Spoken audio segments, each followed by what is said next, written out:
The topic for today's webinar is the right focus, the correct way of focusing on the project monitoring and controlling. Monitoring and controlling is one of the very prominent part of the project management. So we will be focusing only on that aspect of the project, that phase of the project in this. So moving on.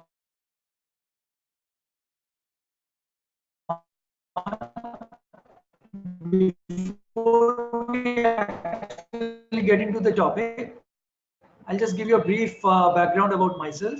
So, US, did my PMP and ITIL and certain some insurance certifications. I have around 17 plus years of experience in project management, delivery, and sales. I've mentored around 1,000 professionals, conducted around 100 plus PMP workshops, and couple of another 50, 60 project management general workshops. Then have around 23K LinkedIn followers, plus worked on a couple of tier 1 companies. Okay, and then few names of the clients for which I've worked. Primary insurance is my expertise, where I've been working all throughout before I got into joining ProThoughts. Okay, so that's about me in short. Moving on a little bit about ProThoughts. So ProThoughts is all about project management. So we do consulting, we do trainings, we do software implementations. When we say software, it's purely project management softwares, and we are getting into other areas also, like project management blogs, project management e-commerce platform, and all. So we are expanding into many other aspects of project management. So so we are just into project management. So that's our vision, motto. If you could just see that. Okay, and we were among the top 100 startups by Times Review magazine in 2015. So that is one recognition we got 3 years back. Okay, and this is what we do so far, these 3 areas. Learn is training, enable is software, and apply is advisory or consulting services. Okay. So that was about ProThoughts. Now we are coming back into our topic. So the first thing we'll talk about are the different phases in a project. So if you look at the processes, the different phases, we call them as process groups. So you initiate a project, you plan for it, you execute it, then comes the monitoring and controlling part, and that goes in vicious cycle. So you keep on going between planning, executing, monitoring, and controlling until you feel that everything is as per the plan delivered, and then you start the project closure. So this is the, on a very high level, the flow of things. We will be focusing only on the monitoring and controlling aspect of this project, why that is important, what are the things to be considering, and everything, anything to be doing in MNC. So monitoring and controlling, that's what we will be talking about. And then these are the percentage of time of the project, how much duration of the project you should be spending on each of the process phases. So if you look at it, monitoring and controlling is around 25%. So it's around 1/4 of the project duration that you should be spending on monitoring and controlling. Okay, these are standards, industry standards. So it's not like from one project or something. Okay, global standards which we are talking about. So 25%, 1/4 of the time we should be doing the monitoring and controlling.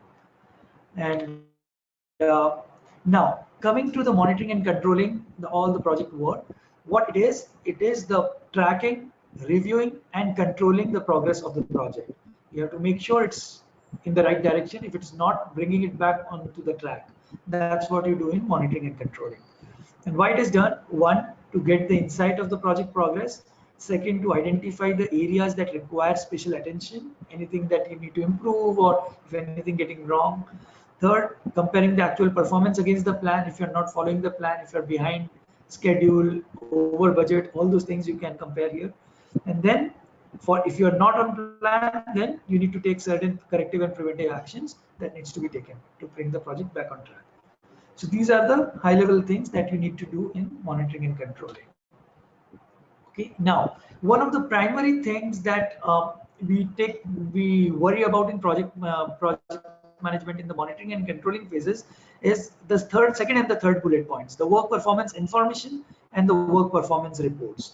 So now what they are, starting from the first one, the work performance data, it is a raw data which you collect in the executing phase when the work is being done. Okay, and then the raw data doesn't mean anything. You need to convert it into meaningful information which converts, so that's information. So either by plotting it on a graph or running some software simulators, or there are multiple ways. So using any of the tools, you convert that raw data, which does not make sense in itself, but convert it into a meaningful information, which will give you some trends, some analysis, which you can do, effective analysis that you can do using that information. And based on that information, you will find out if the things are happening good. You will try to replicate it across other aspects of the project. If it's something wrong, you need to take some corrective or preventive actions. All those things you will be mentioning in the report, which goes out to all the upper management. So these reports are generated on a periodic basis, which talks about what are the things being done in a right way, what are the things done in the wrong way, analysis for all. And this analysis is not one aspect of the project. It's about the deliverables, it's about the budget, it's about the timelines, it's about the quality, it's about the customer expectations, many other aspects. If there are procurements, you need to worry about the vendor management also. So a lot of things are involved when you talk about the information converted into the actions to be taken against the information. Okay, so all those will go into the reports. So information and reports are what we do in monitoring and controlling. Data is actually collected in the execution phase. Okay, so that's about the information and reports. And now, if you look at it, this is what we have just discussed already. So data is the output of execution phase, when you're doing and managing the project work, actually delivering the work. And then the controlling processes is where you get the output as information and reports. Okay, now, so that was about the information and reports that you actually handle during the monitoring and controlling. That is one aspect of that. The next aspect we will talk about is integrated change control, the change request.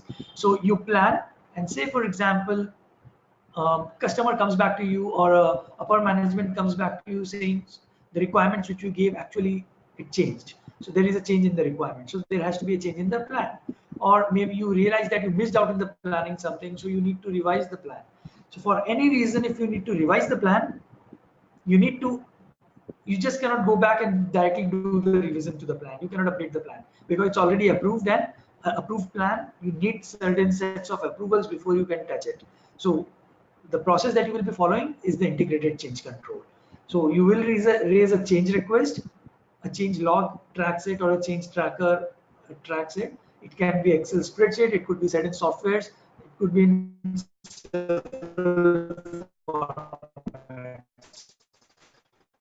but basically you need to track a change. You need to create a change request for any time you need to update a approved plan.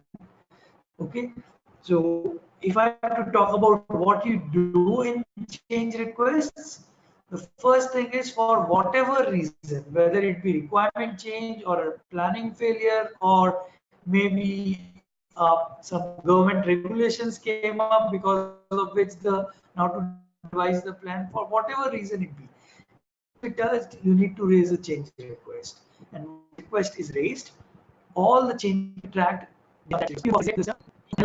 on the project, whether it will be increased to the budget, revised schedule, quality might get impacted, more resources are needed, anything, any of the constraints that you can think of, you need to analyze all the project constraints against that, and what are the changes, any integration, any vendors, scope of work that needs to change, all those things you need to analyze. Based on that, you need to present those changes in front of the CCB, which stands for Change Control Board or Change Advisory Board, CAB or CCB. They are the group of people who actually will be approving this change request, and only after they approve, you can revise the plan and make those changes. Okay, so you need to present the changes in front of the CCB. That's why you need to do the homework before the impact analysis. You present it in front of the CCB. CCB is a group of people who meet maybe once a week or once in 2 weeks, and they intake all the requests from all the different projects. It's not a project specific group. In an organization, it's a group which intakes the request from all different groups. So you will be presenting your changes. They will be asking certain questions, and if they are satisfied, they will be approving it. They can reject it if they feel, no, this is a riskier thing, it should not happen, and whatever the reason be, they can put it on hold, saying, okay, let's wait for some time, for whatever reason. they can put a constraint, or if they are not happy with the answer, they will ask you to come back with the answers in the next sitting. Till that time, they will put it on hold. So there could be multiple statuses of the change request. So they can accept it, reject it, put it on hold, whatever it is. So you can only go ahead with the change if they accept it. Okay, so once they accept or approves the change request, then only you can revise the plan. And once there is a correction here, so after the plan, you don't go back to change request raise, the arrow goes out. So after the plan is approved, means you revise the plan, communicate to the request, communicate to the people who requested that change, saying, okay, it got approved and we are going ahead with this change by this time. This change will be available for testing, all those details, okay? And go ahead and execute it, and it goes through the normal executing and monitoring controlling phases. So this is the change request cycle that you need to go through, and it's completely done in the monitoring and controlling. So for any change that you need to make, any change in the system after the planning is done, you have to do it via change requests. Okay, it's a ethical issue if you don't do it via that. It needs to get approved by somebody. The authorized body. Standard names are called as CCV or CAV. Your organization might call it with a different name. You might have an individual person or just one or two people who are approving it. So that varies from org to org. But there has to be some approving body who needs to approve it. You yourself as a project manager cannot approve it. Okay. So that's about the change request. So moving on. Now we are talking about a deliverable. So when you execute a project, what comes out after the team who is delivering the work, he will be testing himself before he passes it on to the testing team. So the testing team, the QC team, quality team, they will be testing it. But before that, the guy who is actually delivered it, he will be doing a unit testing, a testing on his part to have a peace of mind that he's giving a good thing for testing. So what goes out from him after his part of the testing is a validated deliverable, which goes to the quality team. They do the testing, all the test scripts, inspection checklists, all those things they run, based on which they will sign off saying, yes, things are working as per expectation. Then we do a UAT, user acceptance testing, which is done as a part of the validated scope. So the customer or the end user who is eventually going to sign off the project, they will be stepping in and they will be comparing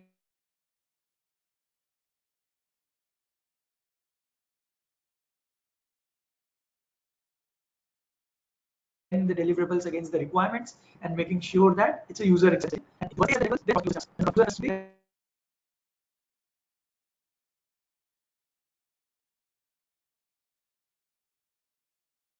The final product delivery becomes the final output. So when it is very soon accepted customer or user. So this is the life cycle of a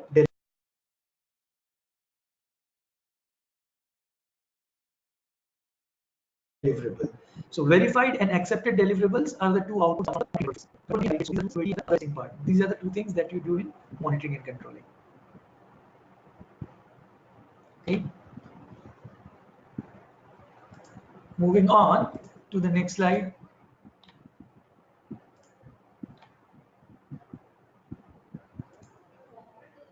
Just waiting for the slide to refresh. Okay. So so this is one of the most common ways of reporting on where we stand. So when we are doing the monitoring and controlling,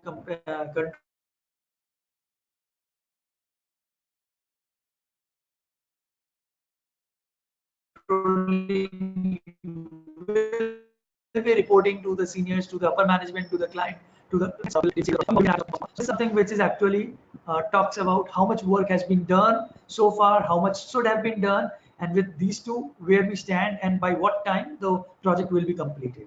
If there is a delay, how much delay? All those things is being explained here. So there are three lines if you look at it. One is a circle dots, one is a square dots, the other is a plain dotted lines. Sorry, square, solid line, circle, solid line, and a dotted line. Okay, so these are the three things which are you will be probably reporting on a periodic basis to the upper management. So, and then now, what are the things that you do in monitoring and controlling? So the tasks that you do. first, the inspection or testing. That is one thing. Second, if you find some issues out of that, you need to fix those defects. Fixing of those defects is another thing that you do in the monitoring controlling. Then comes the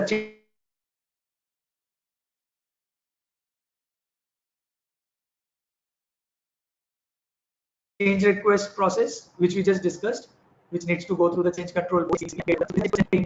That's another thing. Then controlling all the project constraints. When we talk about constraints, there are 6 project constraints: scope, time, cost, quality, risk, and resources.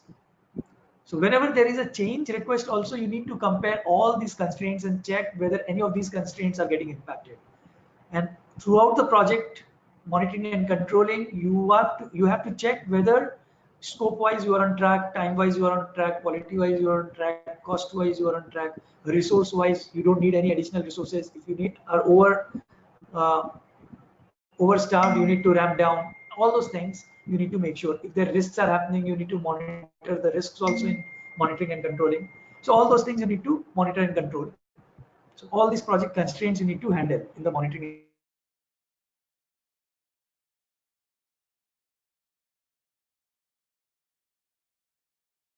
and controlling.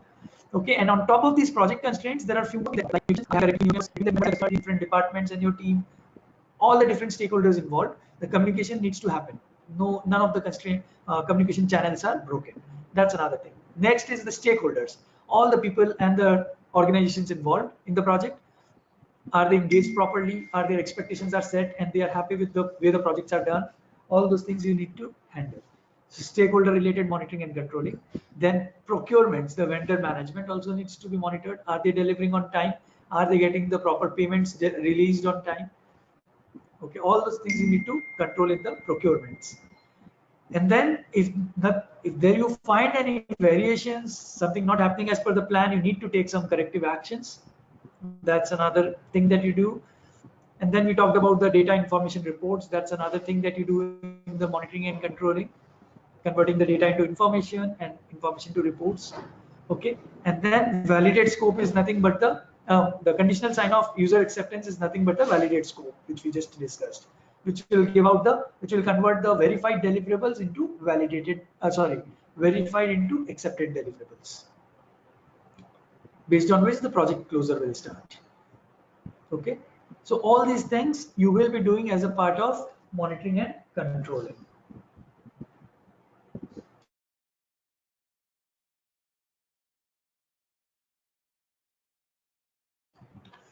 Now, what will be the output of these phases?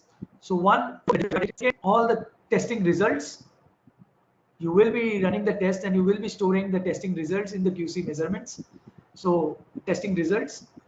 Then third one is the information and the reports which you will be generating and evaluating. All the change requests. All of them will be there tracked in the change log or change tracker. Okay. Then a lot of project management plan updates, which you will be doing. You will be updating a lot of non-planning document updates also, like the lessons learned register. If you do RCA and all, you will be updating those things also, which are not a part of the plan.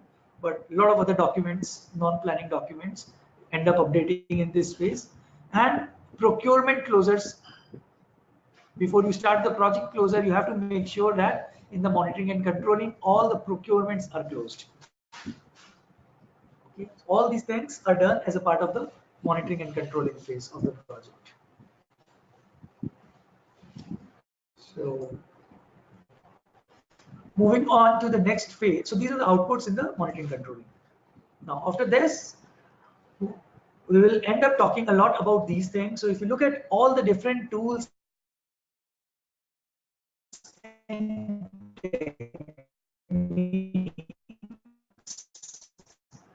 that you use in the monitoring and controlling, you will be using checklist. Checklist, you just do it once. Check sheet is the same testing done multiple times periodically. So it will be more like an Excel spreadsheet. So the same testing happens maybe at 9 a.m., then at 12 noon, then again at 3 p.m., then again at 6 p.m. So you will be using check sheet instead of a checklist. Okay, then there are statistical sampling, At times you cannot test each and everything, so you pick up a sample size. If that sample size testing passes, you assume that the entire batch passes.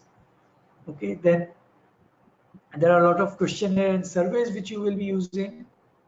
Okay, so these are the data gathering techniques based on which you will be analyzing later on. So based on the checklist, check sheet, the statistical samples, and the questionnaire surveys, what you do are you collect the data. And then if you look at the most right side column, there is a data analysis column. All the data gathered, sorry, before that, once the data is gathered, you need to represent it in an effective way and then do a proper data analysis, based on which you will decide whether to take a corrective action, any actions to be taken or not. Okay, so first you collect the data using all these data gathering techniques. Then you represent the data using multiple different like cause effect diagram is nothing but the fishbone diagram, which is useful in doing the root cause analysis. Okay, so effectively later on, so it's a fishbone diagram. You convert all the data that you collected into a fishbone format. Then control charts, which are useful to do the trend analysis later on.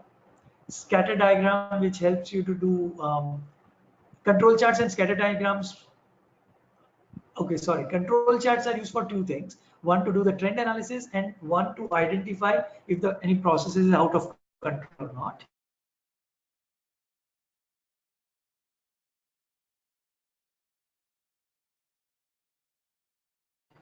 Then scatter diagrams are used to analyze the relationship between delivery times, or how does it delivers the improves the quality, or if you want to improve the quality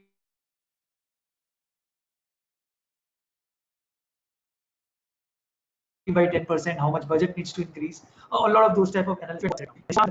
We do a lot of things to see the impact of several variables on different aspects. Okay, you can prioritize your, if there are a lot of problems that you're seeing, then prioritizing the problem, which one to address first. That can be done using a customized histogram, which is called an 80-20 chart, Pareto chart. Okay, then there are stakeholder engagement assessment metrics.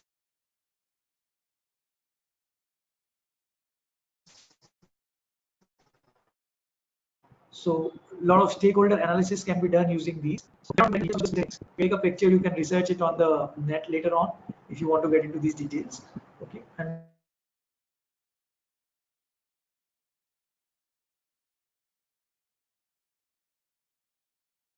just giving you the overview. Then communication, okay. Then the data analysis. If you see the extreme right side, data analysis. At times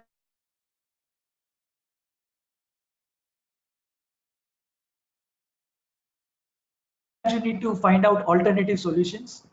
Okay. At times you can reject those actions just because of this cost benefit analysis itself. Then the root cause analysis, RCA.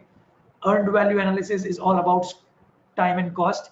Are you on schedule? Are you on budget? If not, how much behind, how much ahead? All those things you can do very effectively using the earned value analysis. Then the trend analysis. Okay. Then we have performance reviews. You generate several performance review reports on a periodic basis for the upper management. Technical performance measures using certain metrics which your organizations use or define, which you are forced to use and generate reports.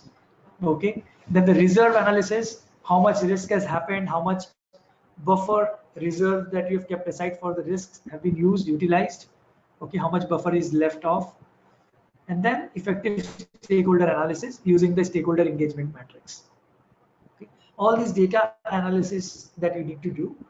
Then there are several interpersonal skills.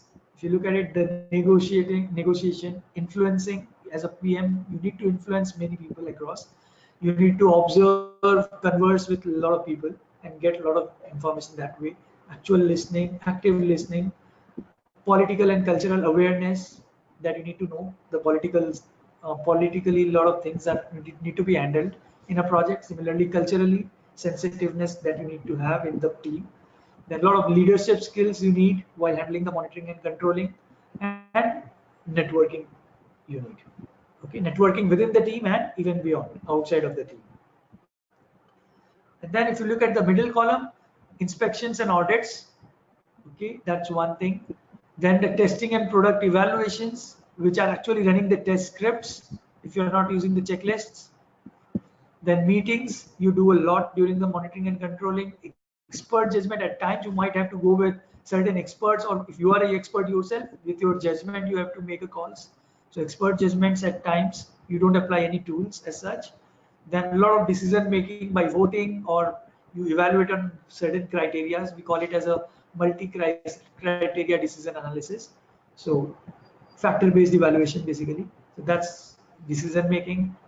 Then I think meetings I have repeated twice, so ignore the second time.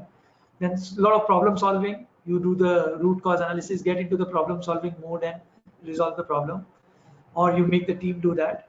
Then a lot of data needs to be stored in the PMIS system. This is more linked with the data information which you are storing and converting into trend analysis and all. Okay. At times, if you are into the vendor management, you need to settle certain claims with them, claims administration with the vendors, and the payment systems with them.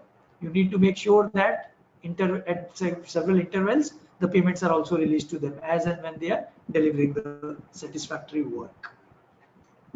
Okay, so these are all the different things, that all the different tools and techniques that you use when you are doing the monitoring and controlling.